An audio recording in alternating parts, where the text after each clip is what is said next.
ওগো শুনছো? কি ঝড়টাই না নামলো! তুলসী গাছটা ঠিক আছে তো?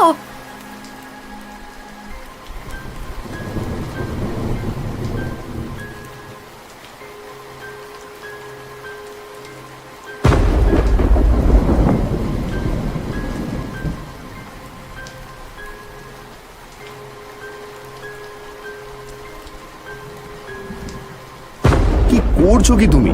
এই ঝড়ের মধ্যে একটা গাছের জন্য পাগল হয়ে গেলে নাকি? ভেতরে এসো।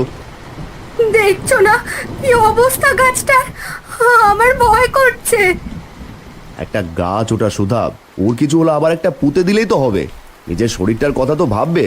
ভেতরে চলো বলছি।